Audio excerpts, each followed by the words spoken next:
So hello everyone, Tushar, Zakir sir, Paresh sir, welcome to INS and congratulations, आपकी film आ रही है ताज द अनटोल्ड स्टोरी। मेरा पहला सवाल सर आपसे है, जब आपको ये फ़िल्म ऑफ़र हुई थी, वो क्या चीज़ें थी जिनकी वजह से आपके अंदर के कलाकार ने बोला कि मुझे ये फ़िल्म करनी चाहिए? मैं आपका पुराना एक इंटरव्यू सुन रहा था, उसमें आपने कहा कि क्वेश्चन करना एक बहुत अच्छी बात है। क्या was it something related to that, to question an ongoing narrative, the mainstream narrative? पहले तो कि स्क्रिप्ट में बड़ा ही डिटेल रिसर्च था।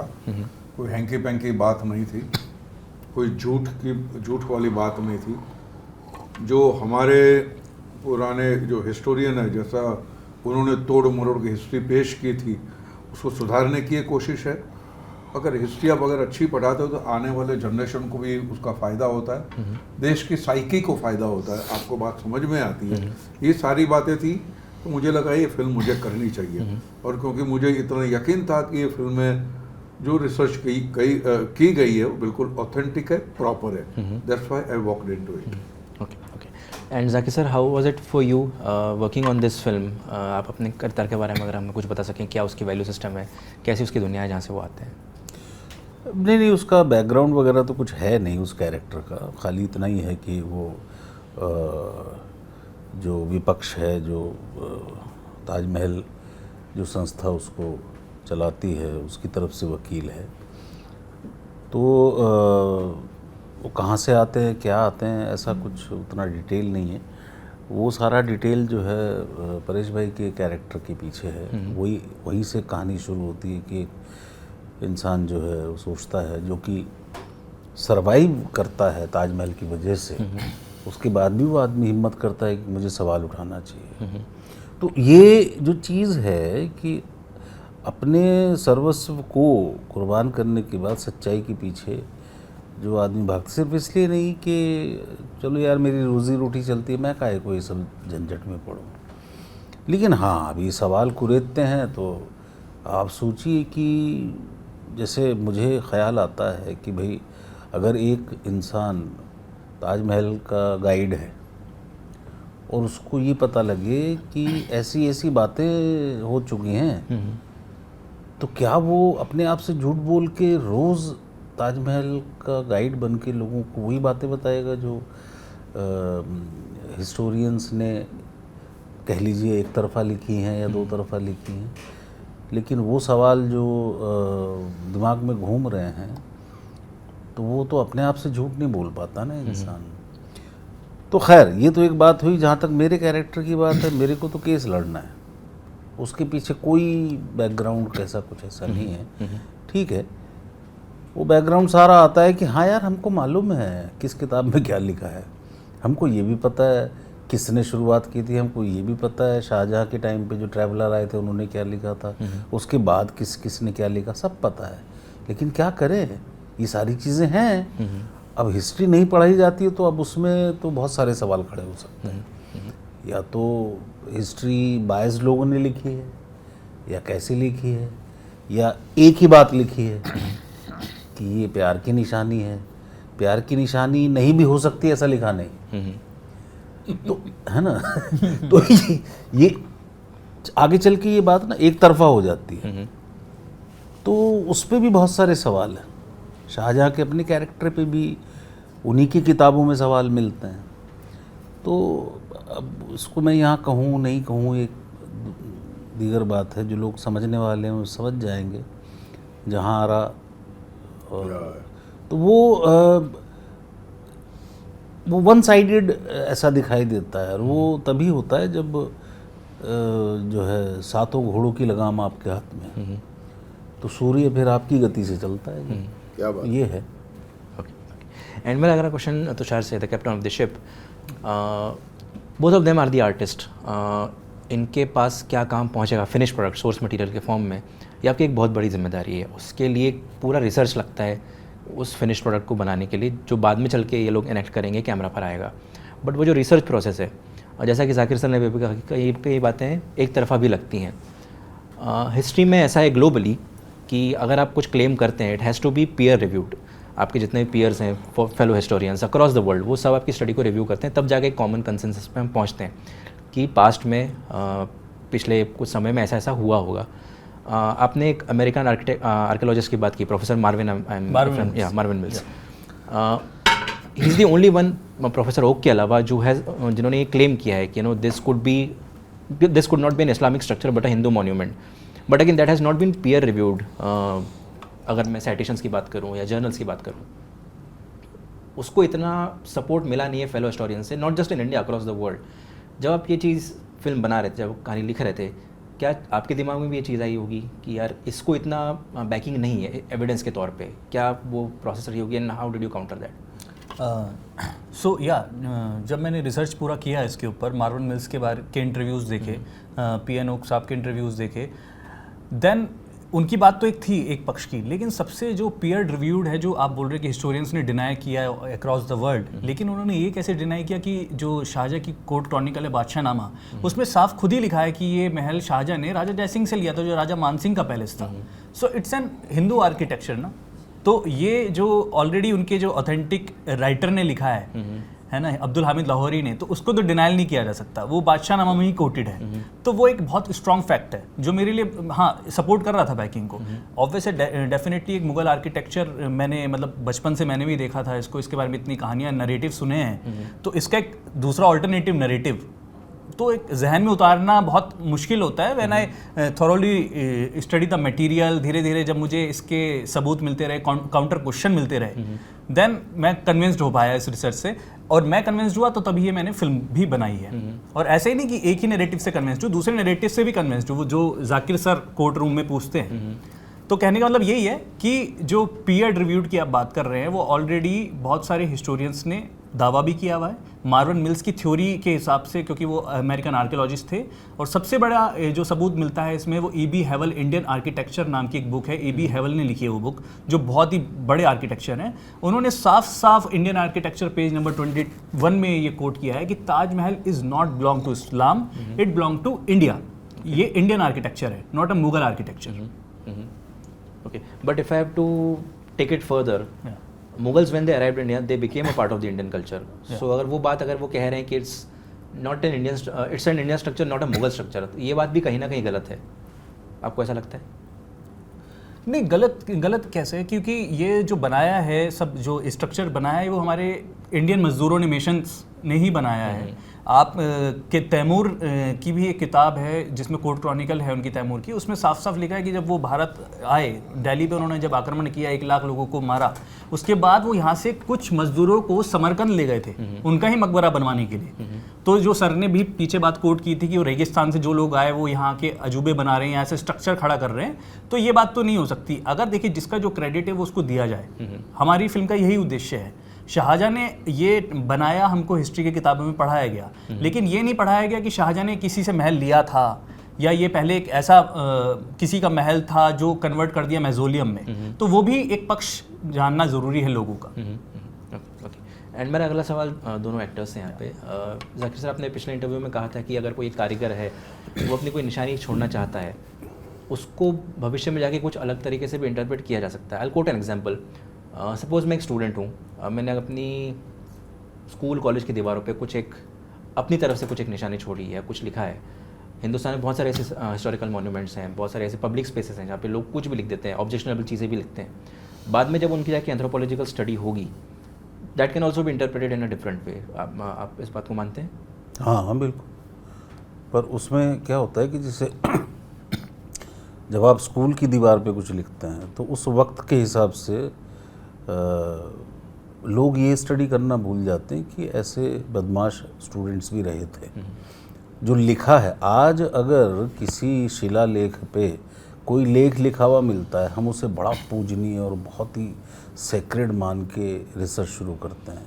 ये मान के करते ही नहीं कि किसी राजा ने अपना कुछ लिखवाया है ना। टैबलेट्स मिल रही हैं 5000 साल पुरानी, समझ में आ नहीं रही, हज़ारों लोग लगे हुए हैं, इतना पैसा खर्च हो रहा है, अभी तक उनका कोई सोल्यूशन निकला। इजिप्ट की इतनी राइटिंग्स हैं, नहीं समझ में आई। लेकिन ये है कि उस वक्त क्या रहा होगा, इस बारे में आप सोचते नहीं। सोचते आप आज के हिसाब से हैं, आज जो आप कर सकते हैं उसके हिसाब से सोचते हैं ऐसा रहा होगा। ऐसा नहीं है, दुनिया बदल गई, तब क्या सभ्यता थी, क्या नहीं थी, कैसे थी। आज की डेट में इंसान सोचता है कि यार ये इजिप्ट के पिरामिड बने हैं, इतने कमरे जितने बराबर तो पत्थर हैं, तो ये कैसे उठाए होंगे? हो सकता है कोई और टेक्नोलॉजी हो सकता है कुछ और हो। जैसे एक चीज़ मैं आपको बताता हूँ कि आपको मालूम है कि लियोनार्डो दा विंची वो आर्किटेक्ट भी थे, वो पेंटर भी थे, वो स्कल्प्टर भी थे, वो डॉक्टर भी थे। क्यों? आज तो डॉक्टर ही होता है, पेंटर ही होता है, स्कल्प्टर ही होता है। वो सब कुछ क्यों थे? उसका एक सिंपल सा जवाब है कि पढ़ाई उतनी ही थी। सब्जेक्ट 4 थे, आर्ट, साइंस में सब तीनों आते थे, आर्ट में सब तीनों आते थे, सब पढ़ाया जाता था, उतनी लिमिटेड थी। आज जो है डॉक्टर भी 50 तरह के हो गए, कान का अलग, नाक का अलग, आँख का अलग, पलक का अलग, स्किन का अलग। क्यों? क्योंकि हम उसके बारे में बहुत ज़्यादा जान गए हैं, किसी एक चीज़ के बारे में। तो वो सिंप्लिसिटी आज जो है वास्ट हो गई है। और उस वक्त एक रिसर्च मैं पढ़ रहा था, उसमें कहा कि ये लोग आध्यात्मिक भी थे। अब जैसे क्या था कि दवाइयाँ कम थी, लेकिन अध्यात्म का ज्ञान बहुत था, तो उससे दवाइयों के साथ जो आप अध्यात्म से उनकी हीलिंग करते थे, तब लोग ठीक हो जाते थे। आज आध्यात्म का ज्ञान ख़त्म हो गया है। आज जो है लोग सोचते हैं कि मंत्र पढ़ने से कोई ठीक नहीं होता है। वो मैं आपको बाद में प्रूव कर सकता हूँ, ये कोई वहाँ पे डिबेट का ये जगह नहीं है। लेकिन आप ये सोचते हैं कि ये जादू कर देगा, जादू नहीं करता है वो। तो ऐसे ही क्या होता है कि जैसे अभी पिछले उसमें कोई पूछ रहे थे कि यूनेस्को टैग है, तो टच ना करें। यूनेस्को टैग कितनी बिल्डिंग्स में है दुनिया की? बताइए कितनी बिल्डिंग्स? कई सारी होंगी, I don't have a specific number, but चलो मैं कहता हूँ 7 में है जी। माचू पिचू में भी है ना। तो माचू पिचू में है, लेकिन आप ये रिसर्च नहीं करते कि ख़त्म कैसे हुई सभ्यता, माया सभ्यता ख़त्म कैसे हुई। जिन्होंने की वही रिसर्च कर रहे हैं। तो क्या होता है कि पहले तो आपने सोने चांदी के चक्कर में हम अपना कल्चर फैलाएंगे, जाके गोलियां मार मार के सारी सभ्यता ख़त्म कर दी। अब कह रहे हैं जिस पर रिसर्च करेंगे। जैसे एयरपोर्ट पे हम जाते हैं तो वहाँ मिलते हैं वो वाइल्ड लाइफ के बहुत सारे ऐसे खड़े रहते हैं ना। तो सर ये टाइगर को बचाना है। मैंने कहा मैंने मारा एक नहीं, मैं क्यों बचाऊँ टाइगर को? मैंने थोड़ी मारा है, ना मेरे बाप दादा ने मारा। आप इनके राजे महाराजों के महलों में चले जाओ, टाइगर बाम लगाया होगा। हाँ, वो भी चाइना का है, यहाँ का है भी नहीं। तो ये बहुत सीरियस बात है। तो मैंने कहा एक बात बताओ, मैं इतने महलों में गया हूँ, वहाँ हर कदम पे एक शेर खड़ा होता है। मैं जयपुर के महल में गया, वहाँ हिरन इतने से लेके मेरे बॉडी जितना सर ऐसे स्केलेटन लगा हुआ है, कितने मारे होंगे। तो मेरे कहने का मतलब है कि अय्याशी के चक्कर में आपने कर दिया नुकसान, बचाए हम, ये चीज़ ठीक नहीं। तो सवाल तो पूछना पड़ेगा। टाइगर बचाना है, टाइगर बचाना है, टाइगर बचाना, बचा लो, जिसने मारे वही बचाए ना। तो ऐसी ऐसी बहुत सारी चीज़ें, उन पे कोई सवाल नहीं करेगा। अरे आप तो बड़े इनह्यूमन हैं, तो हम इनह्यूमन हो गए, है ना। कुत्ते को सड़क पे खाना खिलाया, इनह्यूमन हो गए। लेकिन सवाल तो करना पड़ेगा ना कि गली का कुत्ता काटता है तो उस पर 14 इंजेक्शन भी तो लगते हैं ना भाई, उस पर भी सवाल करना पड़ेगा। तो सवाल दोनों तरफा होना चाहिए। ऐसा नहीं है कि एनिमल लवर नहीं, एनिमल लवर होना चाहिए, ठीक है, लेकिन दोनों तरफ से सवाल होने चाहिए और उसके जवाब भी ढूंढने चाहिए। ये नहीं कि बोलिए अच्छा ये तो इनह्यूमन हो गए, ये कुत्तों को प्यार ही नहीं करते। नहीं करता भी, नहीं करता मैं। डेथ भी तो होती है उससे। नहीं, देखिए क्या होता है, मेरे बैच में वो बहुत एनिमल लवर लड़की, तो अब वो बिल्ली पाल ली हॉस्टल में, कबूतर के बच्चे लिया, बिल्ली खा गई कबूतर के बच्चा, रोती फिर कि तू बावली हो गई, पढ़ने आई क्या करने। तो सी आपको प्रैक्टिकल रहना पड़ता है। प्रैक्टिकलिटी ही दुनिया का सिद्धांत है और नियम है। प्रैक्टिकल ही होके सोचना चाहिए। बनाया ताजमहल शाहजहां ने, हाँ जी बनाया, मैं नहीं मानता बनाया। आप बताओ क्यों नहीं मानते? डिबेट करते, बात करते, हम डिबेट ही तो कर रहे हैं। हमको सही कह रहे हैं कि भैया इसको हटा के जो है वहाँ पे जो है तेजो महल बना दो, थोड़ी बोल रहे हैं। इसके पीछे की जो हिस्ट्री है, जो लोगों ने टाइम टू टाइम जो सवाल उठाए हैं और जो कहीं ना कहीं डिनाई नहीं किए जा सकते हैं, तो वो तो कहते हैं ना कि परेश भाई कहते हैं मानो तो सही, या मानने की तो बात है। तो जब नहीं माना इंसान ने कहना, तो जन्नत से उठा के धरती पे फेंक दिया, कहना नहीं मानते आप, बस ये है।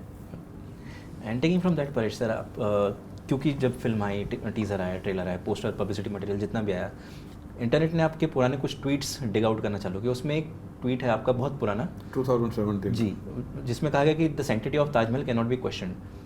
इन 8 सालों में क्या आपके विचार वो बदले हैं? वो किस बात को लेकर मैंने ट्वीट किया था, उसका कॉन्टेक्स्ट पता चला आपको? नहीं, मुझे नहीं। और जरा ढूंढ लीजिए उस वक्त के जो न्यूज़पेपर वगैरह हो गए, क्योंकि हर बात को जब उछाला जाता है, I am against any kind of खोखली कंट्रोवर्सी, जो बेमतलब की कंट्रोवर्सी होती है, जिससे किसी का फायदा नहीं होता, जहर फैलता है, मैं उस बात को लेकर कर रहा। यहाँ पे कंट्रोवर्सी ये नहीं है, हिंदू मुसलमान वाली कंट्रोवर्सी नहीं है।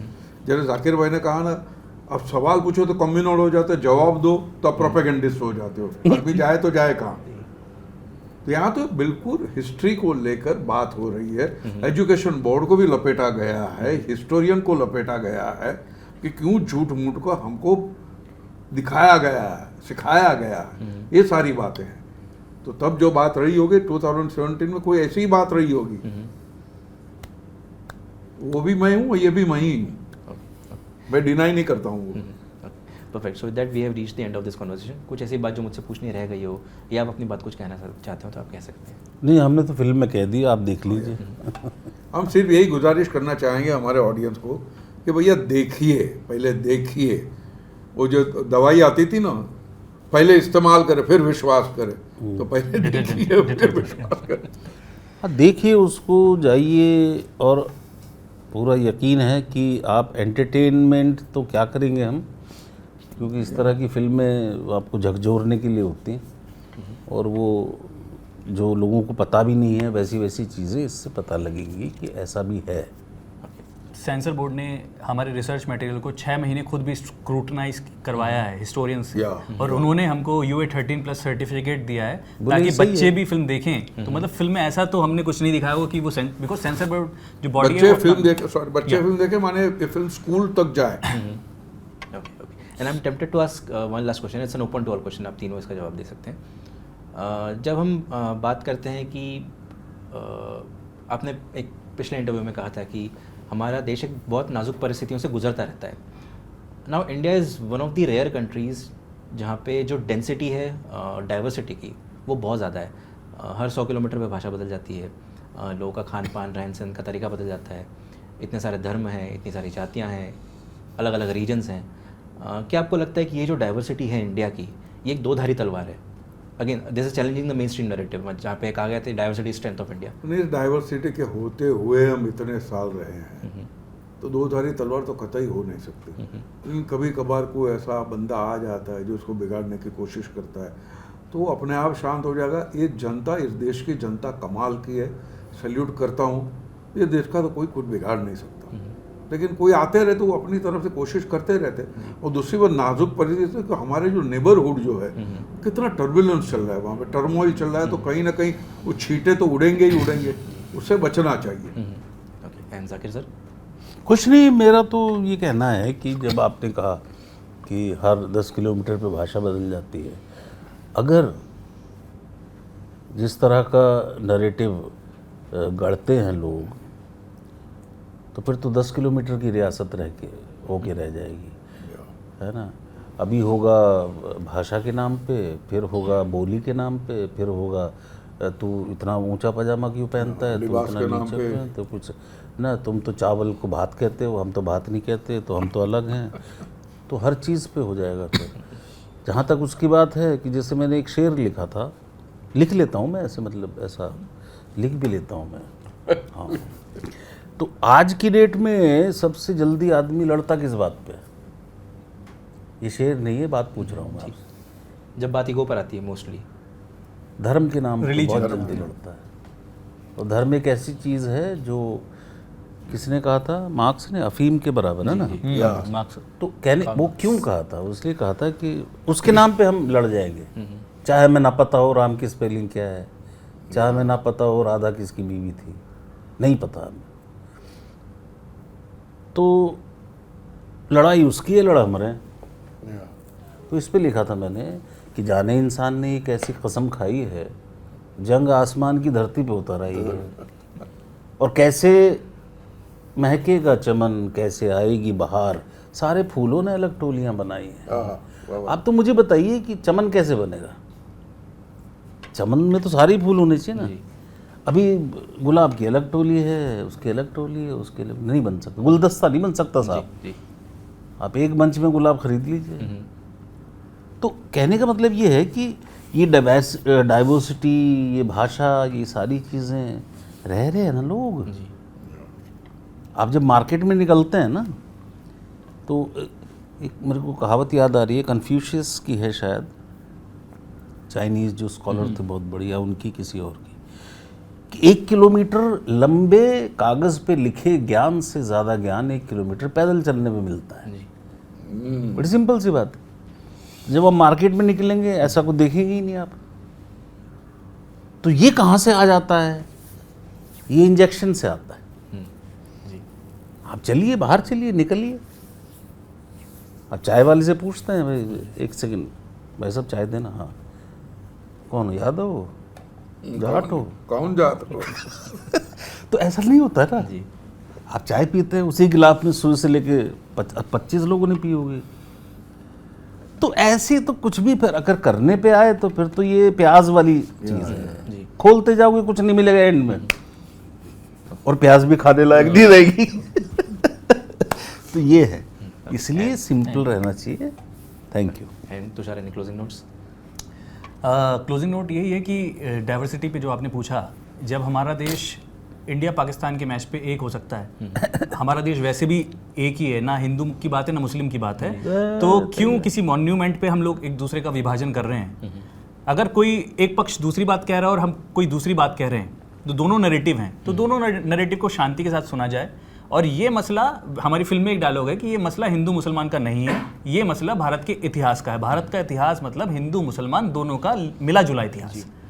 तो डाइवर्सिटी यहीं दिखेगी अगर हम फिल्मों पे भी ना लड़ाई करें, ना कोई कम्युनल राइट्स हो इस पे, ना कोई ऐसे ट्रोलिंग हो। जस्ट एक फिल्म है, फिल्म को फिल्म की तरह लिया जाए, और यहाँ पर हमारा मकसद बिल्कुल भी नहीं है कि किसी विचारधारा को बदलना है। ये सिंपल बात है। Okay, thank you. perfect. So on that note, thank you so much, and I wish you all the best for the film.